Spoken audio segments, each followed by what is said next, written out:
श्री एकविरा देवी माध्यमिक हायस्कूलच्या शिक्षिका सौ मेघा पारस देवपूरकर यांचा सेवापूर्ती सत्कार सोहळा संपन्न।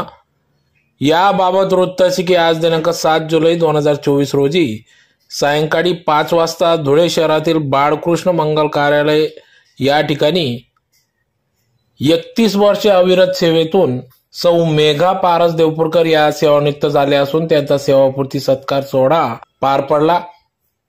तर या कार्यक्रमाप्रसंगी या ठिकाणी कार्यक्रमाचे अध्यक्ष म्हणून प्रसिद्ध साहित्यिक कार्यवाह महाराष्ट्र साहित्य परिषद पुणेचे माननीय श्री विदा पिंगडे हे होते। तर दीप प्रज्वलन धुळे जिल्हा अहिर सुवर्णकार समाज तथा माजी महापौर मनपा धुळे अध्यक्ष बापूसाहेब चंद्रकांतजी सोनार यांच्या हस्ते दीप प्रज्वलन करण्यात आले। तदनंतर प्रतिमा पूजन करून कार्यक्रमास सुरुवात झाली।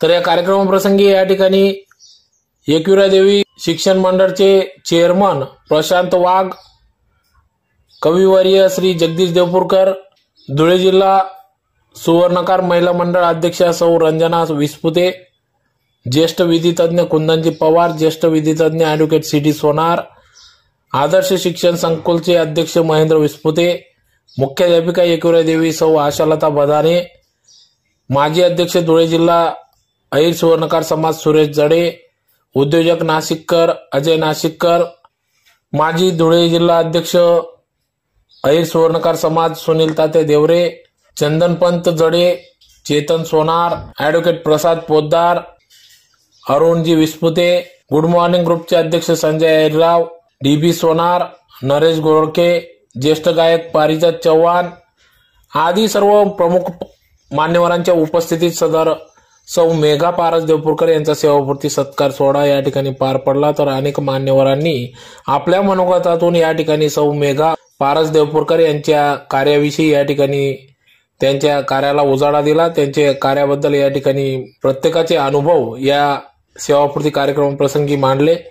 तर कार्यक्रमाचे आयोजन पारस देवपूरकर कुमारी समृद्धी देवपूरकर यांनी या कार्यक्रमाचे आयोजन केले होते। तर मोठ्या संख्येने समाज बांधव यांच्यासह विविध पक्ष संघटनांचे पदाधिकारी यांनी देखील या ठिकाणी सौ मेघा पारस देवपूरकर यांच्या सेवापूर्ती कार्यक्रमाप्रसंगी या ठिकाणी त्यांना पुढील भावी वाटचालीस शुभेच्छा दिल्या। तर 31 वर्षाच्या दीर्घ काळानंतर ते सेवेतून कार्यनिवृत्त होत असून त्यांचा कार्यक्रम हा पार पडला। तर या सौ मेघा देवपूरकर यांनी अनेक विद्यार्थी घडवून 25 ते 30 हजार विद्यार्थ्यांना त्यांनी मोलाचे असे शिक्षण देऊन उत्तम दर्जाचे शिक्षण देऊन त्यांना घडविण्याचे कार्य त्यांनी केले असून आज विद्यार्थी हे मोठमोठ्या पदांवर कार्यरत आहेत।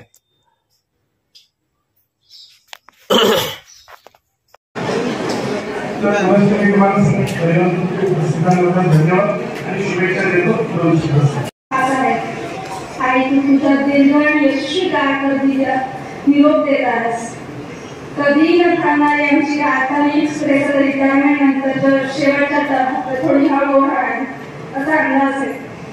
आई, तू आयुष्यभर परिश्रम केलेस आणि परिवाराची जबाबदारी उत्तम प्रकारे सांभाळलीस। मला आठवतं घर आणि शाळा सांभाळायला खूप कसरत व्हायची। कालपर्यंत अरे बापरे 10 वाजले, अरे बापरे 11:30 वाजले अशी तर दिवसाची सुरुवात व्हायचीच। मी आजारी पडले तेव्हा आमची काळजी घेऊन मनावर दगड ठेवून शाळेत जायचीस। स्त्रीला अनेक आयडेंटिटी असतात, मुलगी, बहीण, आई, पत्नी आणि अजून म्हणजे तुमच्या करिअरमध्ये तुमच्या शाळेतली ओळख। नॉर्मली करिअर चांगलं असेल तर आई ही ओळख थोडी मागे पडते, पण माझ्या आईच्या डिक्शनरीत हे नाही। आई, तुझं कुटुंब आणि शाळा उत्तम प्रकारे सांभाळलीस याचा मला अभिमान आहे। तुझ्या मेहनतीमुळे आम्हाला चांगलं शिक्षण आणि सुखी जीवन मिळालं। कुणावरही अवलंबून न राहता स्वतःच्या पायावर उभं राहण्याची प्रेरणा मला तुझ्याकडूनच मिळते। तुझे विद्यार्थी जेव्हा आम्ही तुझ्या पाया पडतात, तुला धन्यवाद देतात, हे पाहून मला खूप आनंद होतो। मी एकविरा देवी माध्यमिक विद्यालयाचे आणि आईला मदत करणाऱ्या सर्व सहकाऱ्यांचे अत्यंत आभारी आहे। या शाळेने आईला संधी दिली, घडवले आणि कॉन्फिडन्स दिला। आणि तुझ्या निवृत्तीनंतर तुझ्याकडे आता वेळ आहे तुझ्या आवडीच्या गोष्टी करण्याच्या, छंद जोपासण्याच्या आणि मला अधिक वेळ देण्याच्या। रिटायरमेंट म्हणजे फुलस्टॉप नाही आणि तू माझ्या आईसाठी मुळीच नाही. तिला तिच्या जीवनात नवीन पैलू नक्कीच मिळेल आणि तुझ्या पुढच्या जीवनातील टप्प्यात आनंद समाधान मिळो ही मी ईश्वरचरणी प्रार्थना व्यक्त करते. धन्यवाद. मेघाबाई देवपूरकर व भारतदादा या देवपूरकर परिवारावर प्रेम करणारे सर्व आप्तेष्ट व आमच्या कुटुंबाचे सदस्य मित्र, आज आपण इथं जमलो आहे की आज आपल्या मेघाबाईंनी या पदवीधर सेवेतनं आज सेवानिवृत्त झालेले आहे आणि भविष्यात त्या आता त्यांचे आयुष्याची दुसरी इनिंग चालू करणार आहे. पहिल्या इनिंग मध्ये त्यांनी धरणीचा आपण किंवा 31 वर्षामध्ये कमीत कमी विस्मृत सांगितलं 5 लाख विद्यार्थी घडवले असतील. मला तरी वाटतं 5 लाख नाही, आमच्या वडिलांना एवढी आवड होती शिकवायची तर कमीत कमी 25,000 विद्यार्थी घडवले असतील वडिलांनी. आणि खरोखर अतिशय चांगलं कार्य एकवेळा त्यांच्या शाळेच्या माध्यमातून आमच्या वडिलांनी केलेलं आहे. आपण इतर लोकांच्या याच्यात आपल्याला कळालंच आहे. भविष्यात आता ही दुसरी इनिंग आहे. वहिनी आता या सामाजिक कार्यात लक्ष देतील. वहिनींच्या मागे जो सक्सेसफुल हात आहे तो आमच्या भारतदादांचा आहे. मित्र, भारतदादा हे देवपूरकर परिवार खरोखर सोनार समाजामध्ये एक अतिशय विशिष्ट नाव आहे. इथं सर्व जमलेल्या सोनार समाजाच्या लोकांना मी सांगतो, मेघाबाईंना सांगतो की आज तुम्ही चांगल्या सरळ समाजामध्ये तुम्ही जन्माला आला. या सोनार समाजाविषयी मला अभिमान आहे, सांगावंसं वाटतं. या समाजामध्ये प्रत्येक माणूस हा नेता आणि वक्ता आहे. इथं नेते वक्ते जास्त आहे, श्रोते कमी आहे. मी तुम्हाला सांगतो इथं बसलेले प्रत्येक कुठल्या संस्थेवर आहे. खरोखर भारत दादांना लिस्ट करायला आपण व्यासपीठावर बसतो याची संख्या कमी होईल मित्रांनो. अशा या समाजामध्ये आपले भारत दादा यांनी वेगळा ठसा उमटवलेला आहे आणि या देवपूरकर परिवार आपल्या गुरुवारी ग्रुपचा सदस्य याचा आपण सांगता येणार नाही. देवपूरकर आणि वहिनी दादाची एकच माहिती सांगतो थोडक्यात की आम्ही स्टॅच्यू ऑफ युनिटीला जेव्हा ट्रिपला गेलो होतो तर सरदार वल्लभभाई पटेल यांच्या पायथ्याशी तिथे एक सोनार समाजाचा माणूस भेटला. त्याने सांगितलं आमचा ग्रुप पाहून तुम्ही कुठले? म्हटलं आम्ही धुळ्याचे. म्हणे भाऊ भारतदादांना म्हणतात का तुम्ही? म्हटलं वा वा वा. भारतदादांनी या सोनार समाजाची ओळख नुसती पूर्ण महाराष्ट्रात नाही तर पूर्ण देशात आणि जागतिक संस्थेवर सिद्ध केलेलं आहे. संस्कारांनी तुमच्या आयुष्यामध्ये आला आणि भारत मानवता परीक्षाने त्याचं सोनं झालं हे नाकारता येणार नाही. व्यासपीठावर अनेक मान्यवर आहेत की यांनी वेळ घेण्यात बोलण्यात वेळ घालवत नाही. आपले सर्वांचे लाडके जगदीशभाऊ देवपूरकर की ज्यांना अगदी ऐकत आणि लहानाचे मोठे झालो आणि कवितेवर प्रेम करायला शिकलो. आणि आज या ठिकाणी विसुभाऊ बापट आले. विसुभाऊनी या ठिकाणी येणं म्हणजे स्टेजची खऱ्या अर्थाने वृत्ती वाढली. आदरणीय व्यासपीठ मान्यवर मी मगाशी भारतभवन म्हणालो होतो येताना की 31 वर्ष ज्यांनी नोकरी केली अशा व्यक्तीचा सेवा स्फूर्तीचा समारंभ किंवा सत्कार एखाद्या ज्येष्ठ शिक्षकाच्या हस्ते घ्या. आणि ताईंना मी एवढ्या शुभेच्छा देतो की ताई शिक्षक कधी सेवानिवृत्त होत नाही. आपले हे नोकरीचा एक भाग म्हणून तर भाग आपण सोडून द्या, पण शिक्षकांनी कधी सेवानिवृत्त व्हायचं नसतं. हे अब्दुल कलामांचं वाक्य आहे की ज्याला रस्ते विद्यार्थी भेटतात तेव्हा त्याचं शिक्षक पण जागृत होतं. म्हणून शिक्षक हा नेहमी जिवंत असतो. तो कधीही शिक्षकेपासून दूर जात नाही. फक्त जबाबदारी तुमची आता अशी आहे की तुम्ही शाळेतून थोडं निवृत्त झालात आणि घराकडे आता पालकमंडळ तुम्हाला जास्त लक्ष देता येईल. मी त्यांना म्हणालो होतो की आपण शिक्षण क्षेत्राबद्दल थोडं मी याविषयी माझे विचार व्यक्त करतो. मी एक तरुण शिक्षक आहे आणि मला नेहमी असं वाटतं की सानेगुरुजीला आदर्श मानणारा शिक्षक आहे. आपल्या सानेगुरूच्या माध्यमामध्ये आपण या ठिकाणी सानेगुरुजी शिक्षक होते. एखाद्या व्यक्तीने किती वर्ष नोकरी केली यापेक्षा कशी नोकरी केली याला सुद्धा काय महत्व असतं. सानेगुरुजी फक्त 7 वर्ष आंबेडकर प्रताप हायस्कूल मध्ये शिक्षक होते पण हा जगाच्या इतिहासाच्या पानावरती आदर्श शिक्षक कसा असावा हे सानेगुरुजींचं नाव बोललं गेलं. पण आवर्जून सांगावं वाटतं की मॅडम मला गणित शिकायला होत्या, त्यामुळे मला गणित शोधायचं ठरतंय. त्यामुळे जगदीश दादांना मी सांगितले मला गणित फक्त असं एवढे 110 कसे आले, रोग रक्कम किती आली, खात्यावर किती जमा झाली, हे संपूर्ण व्यक्ती तुम्हाला गणित होते हे फक्त मॅडमांमुळे आहे. आणि जो काही आपण नेहमी हिशोब बघत असतो समाजाचा असेल याचा असेल, रोख रक्कम आली ती अकाउंटला का नाही गेली, दुकानाचा हिशोब असेल, हा सगळा हिशोबाचा जो अभ्यास आहे तो सगळा मॅडमांमुळे माझा गणित फक्त आहे. म्हणून हे सगळे श्रेय मॅडमांना देतो. त्यांचं भविष्यातलं जे आयुष्य आहे ते अतिशय आनंद सोपं जावं, बाळादादा त्यांच्या सोबत असतील, सर्व सहकार्य आमचं असेल आणि आनंदाने सुखी जीवन जगावं. शिक्षक म्हणून जगत असताना किती त्रास असतो याची आम्हाला जाणीव. शाळा सांभाळणे, संस्था सांभाळणे, संस्थाचालक सांभाळणे आणि विद्यार्थी सांभाळणे हे सगळं काम मॅडमांनी यशस्वी केलं, त्याबद्दल शुभेच्छा देतो. आयोजकांना न्याय मिळेल मला बोलण्याची संधी दिली त्याबद्दल त्यांनी चांगल्या प्रकारे पार पडली. 31 वर्ष एकाच जागेवर सेवा करणं इतकं सोपं नसतं. एकाच संस्थेत आता सेवेचे 2 विभाग असतात, संस्थेमध्ये नोकरी करणं आणि जिल्हा परिषद किंवा गव्हर्नमेंट विभागात नोकरी करणं. शासकीय कार्यालय तर शासकीय कार्यालयाचा माणूस त्याचे गाव बदलत असतात, संस्था बदलत असते, परंतु 31 वर्ष एकाच संस्थेमध्ये नोकरी करणं इतकं सोपं नसतं. जीवनातलं महत्वाचे घटक असतात. पहिलं म्हणजे ज्या वेळेला बाळ जन्माला येतं त्यावेळेला त्याचं संपूर्ण कौतुक होतं, मुलगा असो मुलगी असो. त्याच्यानंतर त्याचं बालपण जातं. बालपणानंतर त्याचं शिक्षण चांगलं व्हावं म्हणून पालक चांगल्या प्रकारे प्रयत्न करतात आणि त्याचप्रमाणे त्याला नोकरी मिळते, एवढा उत्साह असतो आणि त्याच्यानंतर लग्न होते आणि शेवटचा आपला आनंदाचा कार्यक्रम म्हणजे सेवापूर्ती कार्यक्रम. त्या आई वडील माया सासर इत्यादींचा आशीर्वाद लागतो. सेवापूर्ती म्हणजे नियमाने 18 वर्ष पूर्ण ज्याचे झाले त्याला सेवापूर्ती करावी लागते. सुमारे प्रत्येकाला 30-35 वर्ष सेवा मिळते. असे एकदम माध्यमिक विद्यालयात ताईंनी 31 वर्ष सेवा केली.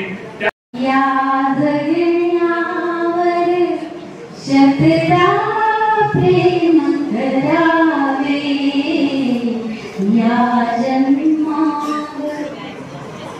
खरंच माझी 31 वर्षाची कारकीर्द अगदी सहज आणि साध्या रीतीने पार होती.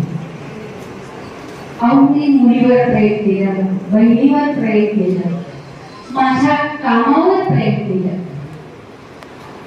पण मला माझ्या स्वतःवर प्रेम करायचंच राहून गेलं. आणि मला वाटतं ती संधी जी आहे ती मला आता इथून पुढे मिळणार आहे. आणि म्हणूनच म्हटलं जातं की निवृत्ती नव्हे तर ती सेकंड आवृत्ती असते. आतापर्यंतचा माझा हा पुढचा प्रवास बालपण अगदी आनंदात गेले. माझे आई आणि वडील ज्यांनी मला हे जीवन दिले त्यांचे प्रथम आभार मानते. आई आणि वडील दोन्ही शिक्षक शिक्षिका होते. त्यामुळे शिक्षकाचं जे बाळगड होतं, शिक्षणाचं जे बाळगड होतं ते मला लहानपणीच मिळालं. आई आणि वडील हे संस्थेच्या शाळांमध्येच राहत होते, अगदी शाळेमधल्याच एका खोलीमध्ये. त्यामुळे शाळा म्हणजे अगदी जीव की प्राण हे अगदी बालपणापासूनच होतं. त्यानंतर 12वी नंतर लग्न झाल्यानंतर आईकडूनच मी वसा घेतला होता की स्वतःच्या पायावर उभं राहायचं. आईने स्वतःच्या कुटुंबासाठी घेतलेले कष्ट, कुटुंब सांभाळून शाळा सांभाळले, तोच वसा मी पुढे चालवला. लग्नानंतर माझ्या सासऱ्यांची खूप इच्छा होती की मी पुढे शिकावं. ते मला अगदी प्रत्येक वेळी म्हणत होते, परंतु ज्या दिवशी माझा बीएडचा रिझल्ट लागला त्या दिवशी ते रिझल्ट ऐकायला नव्हते. तसंच माझं शिक्षण पूर्ण करण्यामध्ये मला माझ्या पतींनी पालकवर्गीकरांनी खंबीरपणे साथ दिली. मी BSc केलं, BEd केलं, MAd केलं. या सर्व शिक्षणामध्ये अगदी सायकलीवर जाऊन सारं शिक्षण पूर्ण केलं आणि यामध्ये मला माझ्या घरच्यांची खूप साथ होती. माझ्या पतींनी मला या कार्यामध्ये खूप साथ दिली आणि म्हणून मी माझं शिक्षण जे आहे ते पूर्ण करू शकले. मी एकविरा देवी विद्यालयात शिक्षणासाठी सर्व्हिससाठी लागले. तोही प्रवास माझा खडतर होता. सर्व्हिस म्हटली की घर सांभाळून, सर्व्हिस म्हटली की तारेवरची कसरत आणि या कसरतीमध्ये मला माझ्या कुटुंबाने साथ दिली. त्यामुळे मी ही सर्व कसरत पूर्ण करू शकले. शाळा म्हटली की एक कुटुंब असतं आणि खरोखर आम्ही शाळेमध्ये सर्व मैत्रिणी अगदी एका कुटुंबाप्रमाणे राहतो. शाळेत आल्यावर अगदी घराला विसरून पूर्णपणे ज्ञानदानाचे काम आणि त्याचबरोबर एकमेकांचे सुख दुःख वाटण्याचं काम आम्ही शाळेत करत होतो. त्यामुळे हा प्रवास माझे सहशिक्षकांनी, माझ्या बंधू भगिनी, माझ्या मैत्रिणी यांच्यामुळे सुद्धा हा प्रवास सुखाचा झाला. म्हणून मी त्यांचे सुद्धा तेवढेच आभारी आहे. ज्या ज्या वेळेला माझ्यावर अडचणी आल्या त्या वेळेला मी माझ्या मित्रांनी चिकाटीने त्या अडचणींवर मात करण्यासाठी मला साथ दिली. म्हणून मी इथे जमलेल्या माझ्या मुलींना सांगते की शिक्षण हे कधीही वाया जात नसते. याचा अनुभव मी चांगला घेतला की बघा मुलींनो, स्वतःच्या पायावर उभं असलं की पुढच्या भविष्यात भरपूर अडचणी येतात. त्या अडचणी शिक्षणच दूर करते. माझ्या जीवनातला एक उत्पन्नाचा स्रोत बंद झाला, परंतु माझ्या शिक्षणामुळे दुसरा स्रोत चालू झाला होता आणि त्यामुळे आमची संसाराची गाडी जी आहे ती सुरळीत पार पडली. म्हणून मुलींचं शिक्षण जे आहे हे खूप महत्वाचं आहे.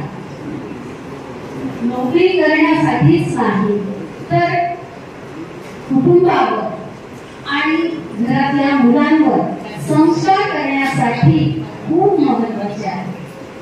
आज मी 31 वर्षाच्या प्रवासात माझ्या आई आणि वडिलांनी जी माझ्याबरोबर बांधलेली शिदोरी होती त्याच शिदोरीचा मला खूप उपयोग झाला.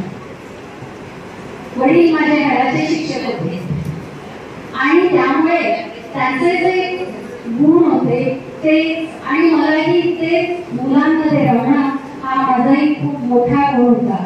शाळेमध्ये मुलांमध्ये रमणं हे मला अगदी सुरुवातीपासूनच आवडले. त्यामुळे नोकरी करणं जे आहे ते कठीण केले नाही. विद्यार्थी हा केंद्रबिंदू मानला, त्यामुळे माझा हा प्रवास जो आहे तो सहज आणि सोपा झाला. तसंच माझ्या जीवनामध्ये अजून माझी बहीण संगीता विसुते आणि माझे मेहुणे जे आहे अरुण विसुते यांनी आम्हाला उभं राहण्याचं बळ दिलं आणि त्यांनी जीवन जगण्याचं कारण दिलं. त्यामुळे माझ्या आलेल्या प्रत्येक संसाराच्या संकटात सुद्धा ते दोन्हीच उभे राहिले आणि म्हणून मी या प्रसंगी त्यांचे सुद्धा तेवढेच आभार मानू. शैक्षणिक घडामोडी अनेक मान्यवरांनी मला सहकार्य केलं. त्यातलंच एक नाव म्हणजे प्रसिद्ध वकील कैलासवासी ॲडव्होकेट अरुण पोतदार यांना विसरणं शक्य नाही आणि त्यांनी मला मोलाची मदत केली. तसंच कुंदन पवारजी यांनी सुद्धा मला मोलाची मदत केली. ॲडव्होकेट श्री बाबू यांनी मोलाचे सहकार्य केले. म्हणून मी या ठिकाणी आवर्जून त्यांचे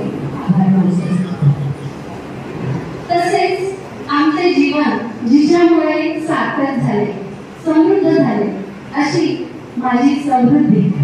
तिने आम्हाला जगण्याचे बळ दिले आणि तिच्यामुळे आमचं जीवन जे आहे ती लहानपणापासूनच समजूतदार आहे आणि आजही तिने तिचे शिक्षण पूर्ण केले आणि ती छान अशी नोकरी करते आहे आणि माझा जसा संस्काराची शिदोरी घेऊन ती पुढे तिच्या जीवनात प्रवास करते आहे. तसेच ज्यांनी मला ही कर्मभूमी दिली,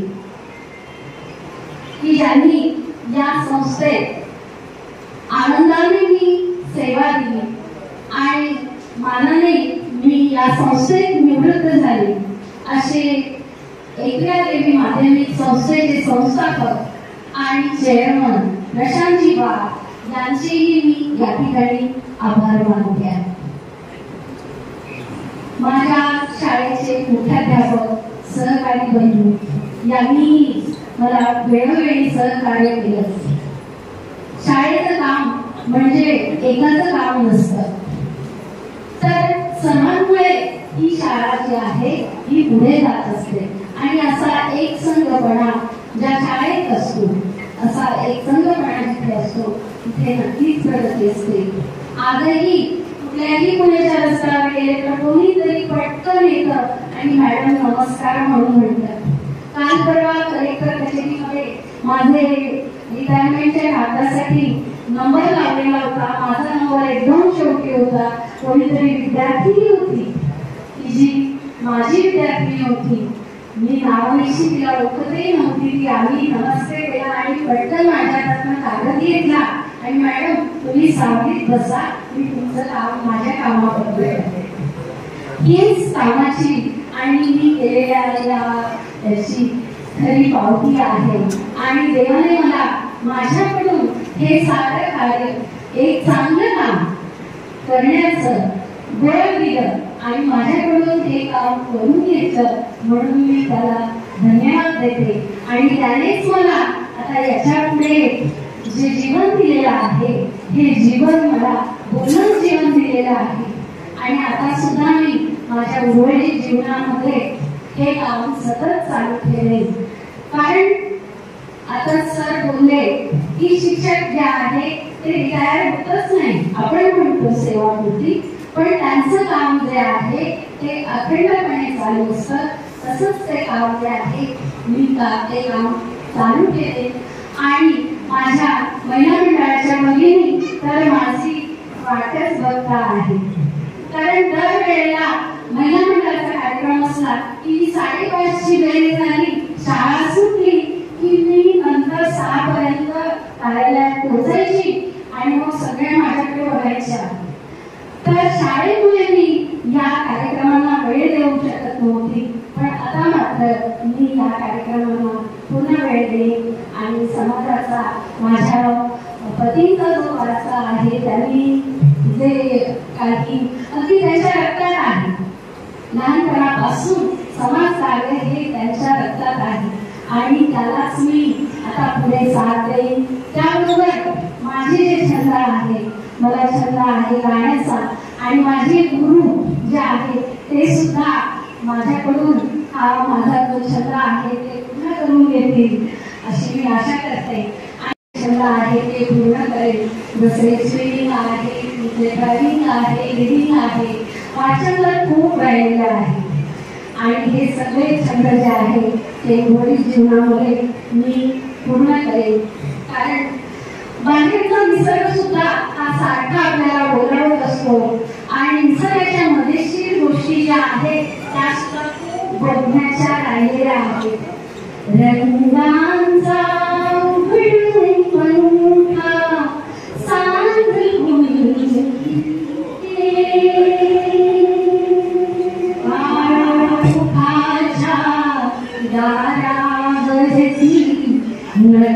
नक्षत्रांच्या सहार तुमचे सहा सोहळे इथे दान करावे. या जन्मावर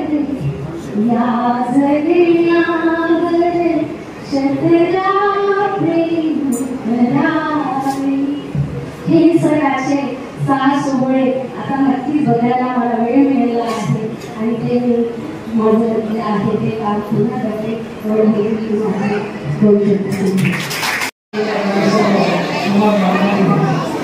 आपण या ठिकाणी अतिशय बिझी शेड्यूल असलेले सुप्रसिद्ध साहित्यिक विरा पिवळे धुळे जिल्हा सुवर्णकार समाजाचे अध्यक्ष सोहळा आणि अनेक मान्यवर आमच्या विनंतीला मान देण्यात आले आम्ही आपल्या जास्त वेळ न घेता मी आपण आलेल्याबद्दल सर्वांची आभार व्यक्त करतो. जय हिंद.